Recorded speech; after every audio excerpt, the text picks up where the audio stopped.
Well, welcome once again to my channel. Today we have a couple orders from Etsy that I'm going to take care of. These are a little candy dish that for the PLA version, I only coat the inside, but the idea is that it's coated in a food-safe resin so that you can safely store jelly beans or mints or gummy bears. And the lid is, pretty snug. We're only going to coat the bottom here and the inside, so that'll keep it from keep the resin from interfering with the lid. And then, just because I've got the brushes out, I'm going to run off another couple of these. What I like to call space station mugs. It's whether you saw them first on Babylon 5 or Deep Space Nine, but there you go. We'll do the bowls first because they don't need a heck of a lot of resin. But here, we'll just walk through the whole process. I've re-recorded the audio because trying to listen to me ramble through the mask was not fun for me, let alone for you. Today's product is a 3D printed candy dish.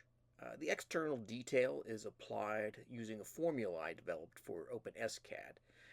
The sphere is truncated at the top and bottom, and that allows it a nice flat bottom to stand on. The lid just is a continuation of the original sphere, and the cut is basically where the overhangs would be really difficult to print. The lip, as you can see, isn't flat. What I do is I have this conical shape, and that allows it to handle a range of different diameters, depending on tolerances, or there's some versions of this where I have to apply resin to the whole product, and the resin, of course, has its own thickness. That little bit at the bottom that hangs even lower, that just makes the lid seat evenly on the top. So the lid fits pretty snugly regardless of what I'm doing. And what we're going to do is we're going to apply just a little bit of resin to the bottom of the lid. And that's just where the food's going to come in contact. Earlier versions, I would print the lid hollow. But nowadays, I just print it flat.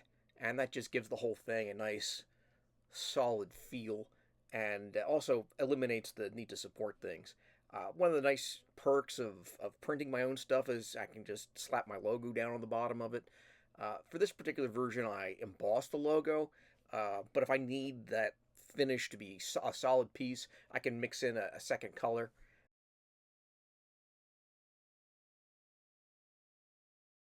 The resin I use is a two-part epoxy. The brand name is Max CLR.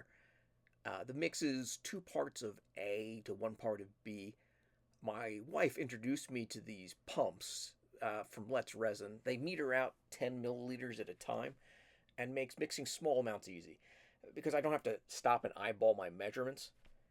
Once the 2 parts are mixed, you have somewhere between 45 minutes to an hour to work with it, depending on temperature, humidity, etc.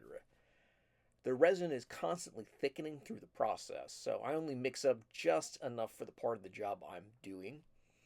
Freshly mixed, it has a consistency of olive oil. After 20 minutes or so, it becomes more like maple syrup. Towards the end, it's practically silly putty.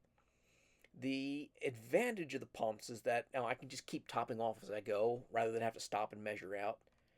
I generally mix for about 1.5 minutes. When the 2 parts first meet, the mix is cloudy. As they combine, the mixture becomes clear. If you stir too aggressively, you'll create a load of bubbles, or even whip it into a foam, so just be careful.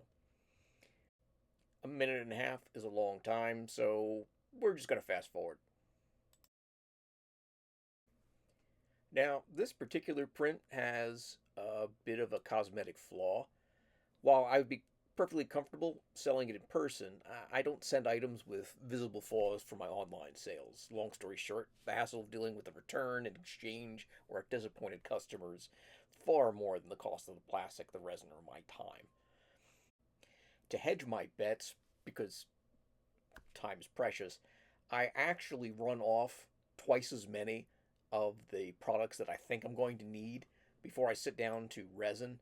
And that just covers things that didn't print out, or mistakes, or just sometimes the resin just doesn't work for me that day. Well, just because we aren't going to sell this one on Etsy doesn't mean we aren't going to sell this one. I will take it and sell it in person. So we will go ahead and finish this up. I actually have a special Bob Ross tub at our tables, and that's just full of the things that are perfectly functional. Just, they've got their features. Now for this lid, I'm only going to cover with resin the parts that are going to be in contact with the food, and I'm just going to bring that resin up to the edge. Cool thing with resin is it doesn't like to move where it hasn't been before, so surface tension will actually hold it to where I covered it with the brush. Now, if we look at it, we can see that we've got some bubbles and it doesn't look very even. There's a couple of ways we can deal with that. Uh, for some projects, I have a little, basically it's like a hand dryer device. It blows a steady stream of hot air, and that hot air allows the resin to soften and the bubbles to expand, and they pop. And if you catch it early enough in the process, the resin just settles back in, and you never saw that there was a bubble there to begin with. But I have another trick, and that is this oven over here on my right. It is a food dehydrator that we have repurposed to be basically a curing oven for our resin. Now, you can see that I got a bit bubbly when I was mixing things together, but it's not going to be too much of an issue because we're going to take most of those bubbles out in the brushing process. Now here I'm going to start coating the inside, and I'm being careful not to put any of the resin on the outside. This particular material, the customers really enjoy the actual finish of this silk filament. Uh, yeah, if you try to paint over it, it just doesn't look quite as good. But we do want to make sure that the inside is completely coated. Now I'm just putting a tip of the brush into the resin, and I'm applying it in real light strokes because I just want it covered. I don't want it smothered. Being an art form, I'm continually evolving my technique and even the designs. On the left, you can see that the original candy dish, it was an early design of mine, and it is a hollow sphere on the inside. Whereas the cup on the right, uh, there's a trick I'm using. It's not actually a hollow sphere on the inside. It's a cone, and that cone shape allows me to see all the way down. Whereas you can see on the candy dish, I've got that lip that I can't see past, and it actually makes my life a little more difficult. Not every improvement is worth running the design back through the process to get right. Now, if I have a tweak in the future that I want to do, will I put the cone top in? Oh, you betcha. But for now, I just deal with it.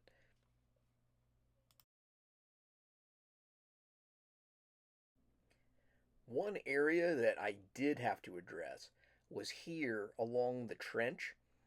I was getting print failures because that top would just delaminate. So I had to actually make it so that it's not a flat ridge along the middle there. Uh, it actually has that incline that I briefly showed you.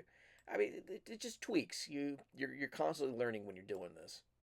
This next part was boring enough for me to deal with in real time. Once, I'll save you guys having to relive it with me. So now that I've finished coating the inside of that, I'm just going to take a quick gander and let's check in on our friend that we put in the oven. Now, we can see in the light here that all the bubbles are gone. It's still not as smooth as I'd like it. I'm just going to quick dab it with the brush real quick to just smooth it out again. But by the time it's all done, because it's going to be sitting here for 12 hours curing, that yeah, it'll smooth itself out.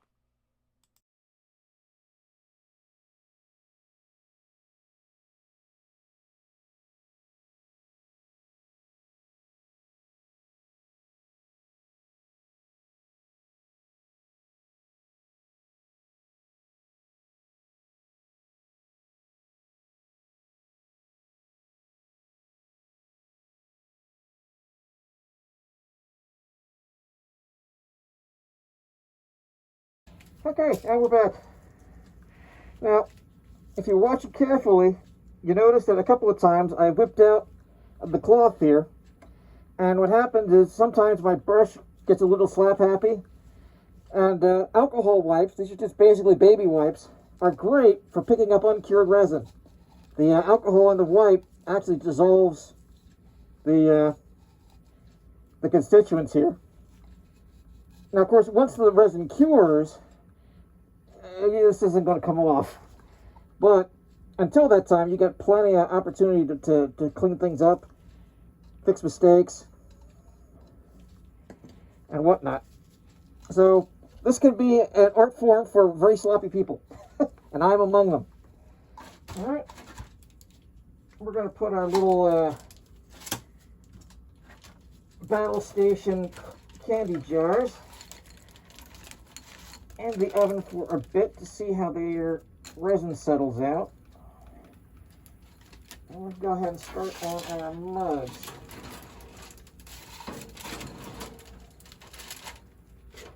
Alright. Now, the easiest thing with the mugs is first just make sure there's no dust or anything at the bottom. Can't air. Because when you've got a mask on, you can't blow.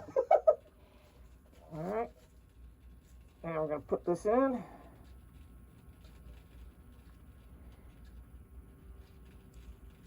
Now this is a fun technique. We're just going to use gravity to pull the resin around the mug and do a much more thorough job of coating it than I could ever hope to accomplish in the same time with a brush.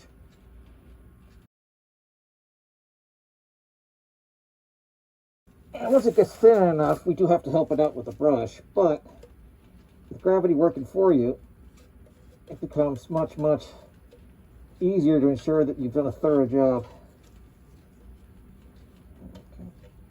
I don't know if you can see this on camera, but basically there's this puddle of resin at the bottom, and I try to pick something that's got a corner so that I've got a nice deep well to draw from to whisk up my my resin. All right, and we just work our way systematically around. So I know when I get to this point, I've gone over everything with the brush at least once. And I'm just lifting up against the layer lines, giving a slight side to side as I go. And it ensures that even if I don't see it, the brush and the resin has at least touched all these parts. Now these channels here are so that, given the shape of the cup, that you don't end up with a spot that you can't pour the coffee out of without getting in your eye. So the idea is that, I can just lift the cup and it will pour out this channel. So there's one on either side for the lefties and the righties. Alright, so I'm going to just make sure over here that I get this part all done. And I usually go by the reflection of the light to see where I hit and where I haven't. I'll pour out the excess here.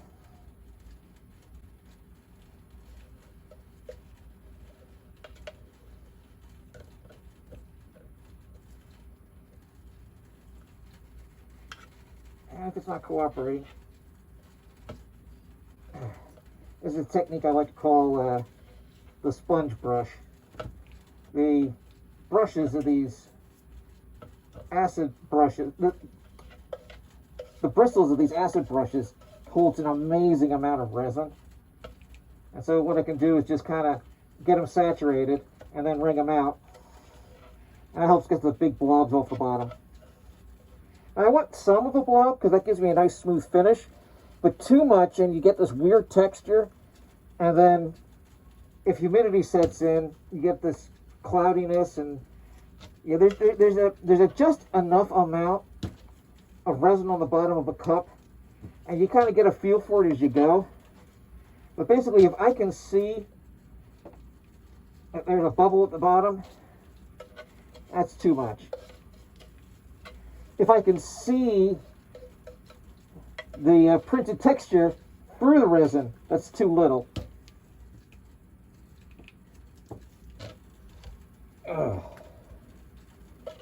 There we go. So I'm done with the inside of the cup. Now I can get around and do the outside. Now because I've got PLA prints in the oven, I only have it up to 113 today. If you get up above about 130, now this is freedom units, Fahrenheit. If you get up above like 120, 130, your PLA prints will start to warp. But 112, 13 is just enough to keep humidity from settling in inside the chamber. Or if it does, it's at a much higher, basically it drops the humidity. And it also speeds up the curing process. I mean, I still let these things sit for a day before I put them in the hand of a customer. But it means the difference between me putting this out overnight in the oven versus me having to set this thing out for a couple of days and hope that it's cured by the time I put it in a box to ship it. So with this oven, I can basically have these in the mail tomorrow and know that by the time it gets to the customer inside the box, it'll have cured. Alright. Now on the outside, I go very, very light if I can on the resin because it's going to drip when gravity takes it. And here at the bottom, on the inside, I've got a logical place for the resin to pool. But on the outside, that logical place is here at the bottom of the cup, and you end up with these giant drips. And they're nasty, especially if you've got this thing sitting flat on the bottom. And the drips turn into these flat shards that are super sharp, and I have to sand them, and I don't like doing finish work if I can avoid it. Alright, so I'm going to go completely around.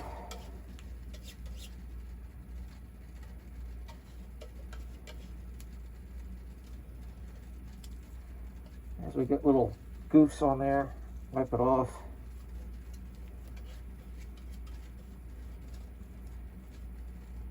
And this was all 30 mil of resin, so I've done 4 of my bowls, but they're only coated on the inside.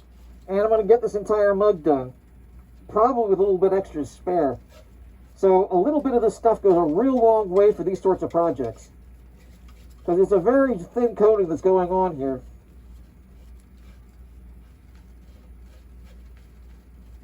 With that said, I do enough of these that I'm going through a set of these bottles, and I make it every other week at this point. But I am getting ready for a huge show. I'm getting ready for the Rocky Mountain Rep Festival, and I'll have a little booth demonstration, with me selling the mugs, but also I'll have a presentation on how the process works for anybody who wants to tune in. But I'll see you out there, and you can see me. And that's what makes this whole hobby fun. Alright. Now, if anybody hasn't watched one of my videos before, these mugs are printed in ABS plastic. And both the ABS and the resin I'm using here have a working temperature of around 105 centigrade. That's greater than the boiling point of water, meaning that these things can be put in the microwave and the dishwasher. And pretty much any temperature that's safe for humans to deal with won't affect these mugs. I mean, you can melt them. I've done it if you leave them on the stove. Or you pour something hotter than water in there. But for most of what people need a coffee mug for, these things are perfect. Now, you're going to get your hands dirty. It's a given. And that's the nice thing about wearing the gloves. Now, what I will do periodically is wipe my gloves off with the alcohol wipe. As much as I try to keep a clean hand and a dirty hand, usually they're both kind of messy by the time I'm done a session.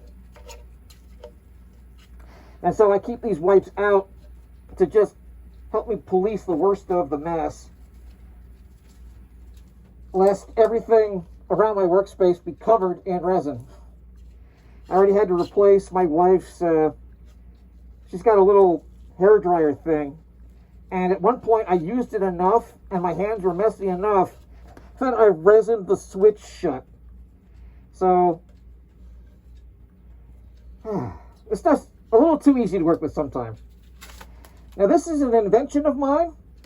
It's just a little mat with some pins, and what I can do is I can leave that guy in there, leave that guy sitting for a bit, put him in the oven. The oven will help draw out the bubbles. Even at 110 Fahrenheit, will draw out the bubbles, and anything that's going to run off the sides is going to run off the sides. So I can just go in there in a few minutes and just clean that up. So like every other mug, you'll see me come in, clean up, and go. All right, same mug, different color. Just make sure I don't have any dust or things in there. And I think before I get started, I'll just go ahead and top this off. One, two, and this 30 mil that I mix up now will probably last me for the rest of the session. All right. Now you can mix old resin and new for like the purpose of this painting. And all that will happen is the stuff that's already started curing will just thicken up the stuff that hasn't started yet. But yeah, there's only 5 mil at the bottom of this, so this is mostly going to be as if I had just mixed it. The curing process takes hours, about 12 hours, so having a little bit that has, mixed together from a batch I did an hour ago is not going to hurt anybody. I do get to a point sometimes that it's just too gooey to even work with, and I'll just put that aside and start with a fresh cup. But I'm only doing 2 thimbles today, so I think we'll be fine. Now again, I got the super frothy bubbles, but by the time I'm done here, it's not going to matter. So what's going to happen is I go pour this, and what I'm trying to do is coat the inside as I go around. And this part where the handle is usually the toughest part. There we go. All right. So,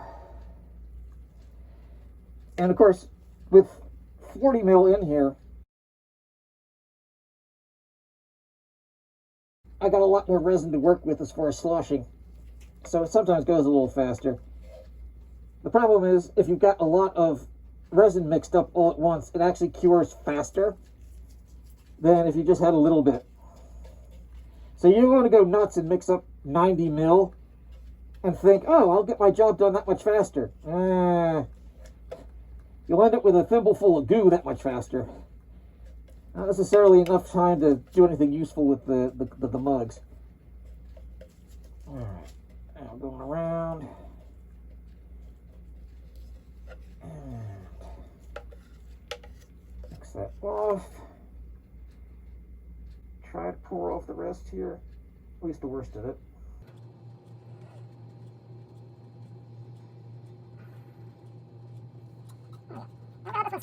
side. I'll check on our first patient.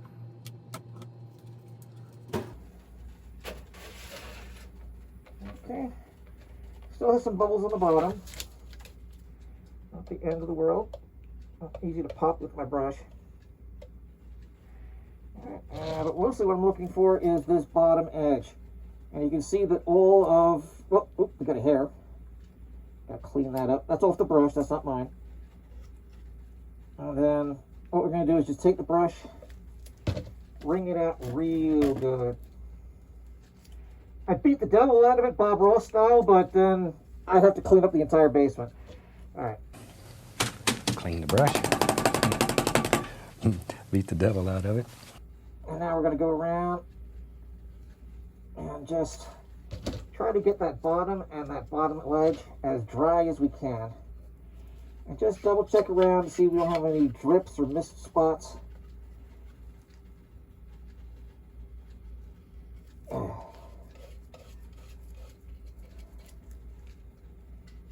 I'll even go back and just pick up any of the excess here. Okay.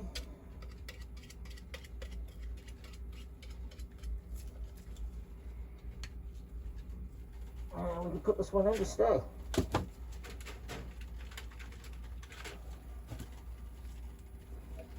Alright, there's our next victim. Let's see how we're doing here. Well, thank you so much for tuning in this far. We're just going to finish the rest of this episode out and fast forward. Hope you learned something. Hope you enjoyed it. I'm trying to up my game a little bit with editing and whatnot. Clearly, I have so much left to learn. And if you like something that you saw on here, feel free to hit up my Etsy. The clock is available for sale there. All of these mugs are available for sale. And you can also catch us in person. We'll be at the Rocky Mountain Rep Rap Festival in May. See you then.